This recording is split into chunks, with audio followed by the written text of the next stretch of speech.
In 2008, cadaver dogs alerted near a second home where the Hools had lived, the house they had moved to shortly after Mary disappeared. So what are you thinking, that a body has been moved by this family from one location to another? Yeah. Once again, police dug, and once again, they came up short. Was Mary moved twice? Was this little girl who may have been killed back in 1981, was her body moved twice?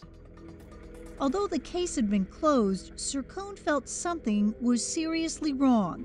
I don't know, but we have to investigate this. He hired Mark Clark, a retired homicide detective from nearby Salinas, California. Absolutely the most bizarre case I've ever come up against. Reviewing the evidence collected over the years, Clark was convinced there was a murder and missed opportunities. There's so many parts about this thing that could have solved this case back then that is really frustrating. He believes they let the parents off the hook too soon. Mom and Dad say she ran away, don't ever talk about her again. They tore up her pictures, threw away her clothes, and that was it. Most damning, he says, are William's own words. His comment was, I couldn't have killed Mary. My body would have done it, but it wouldn't have been me. It would have been that demonic personality because I blacked out. Clark says he would have arrested William Hoole. You just admitted tantamount to a homicide and we're letting you go. Clark also focused on that shoe detectives found. Another detective asked Kathy about it. I first asked, did you guys ever wear canvas tennis shoes? And Catherine said, Keds? And she said, yes. And he pulled out the shoe, and it's pretty chewed up, but you can tell that it's a tennis shoe with a canvas body to it. And she said, exactly that. And he consulted with the Body Farm, a renowned research facility that studies what happens when bodies decompose. He says they found soil samples consistent with a body being buried. What do you think happened to Mary Louise Day? She was killed in 1981, and probably around July. Clark believes the woman now claiming to be Mary Day is an impostor.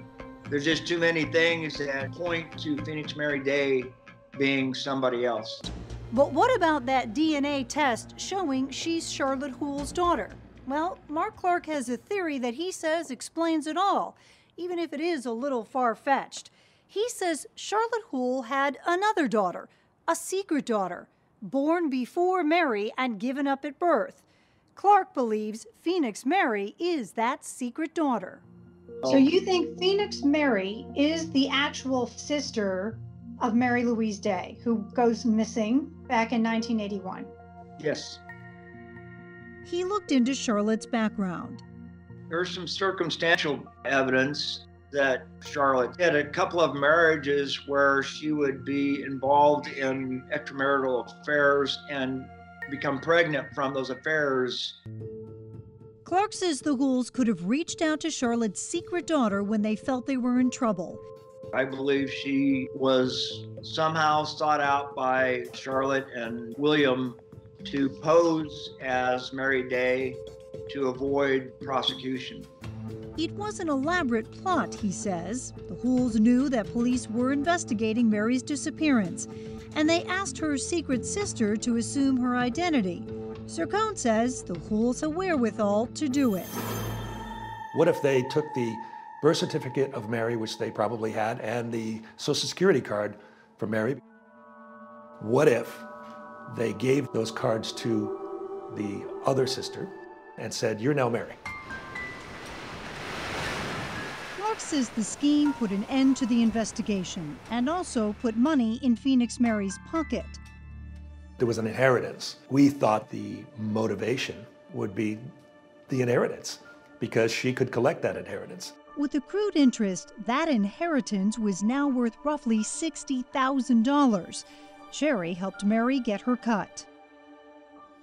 We reached out to William and Charlotte Hoole. Through a relative, they said they had no comment. Mark says the impostor theory accounts for a lot of inconsistencies. For example, Mary's odd Southern accent. The accent was really thick. Sherry and Catherine both said that Mary Day never had an accent. She has a Southern accent. It's a pronounced Southern accent. Can I throw one question at you if you don't mind? Go ahead, Mary. If you would have found my body, how was you going to be able to prove who the hell I was? Mary did claim that she had spent some time in the South as an adult, but was only there briefly as a child when experts say it would have given her that accent. And I let 4 separate Southern dialect experts listen to the interview, and they all concluded that it would have taken living her formative years up to 9 or 10 in the South to acquire this Southern accent. And there was that email that Phoenix Mary sent, saying she wasn't who she claimed to be. After about a year of living with Sherry, Mary moved out on her own.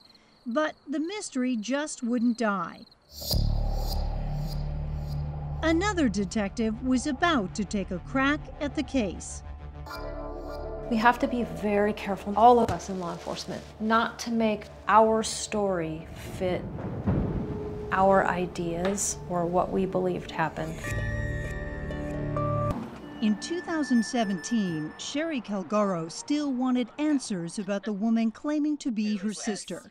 Basically, everyone that's ever met her has a lot of doubts. I have my own doubts.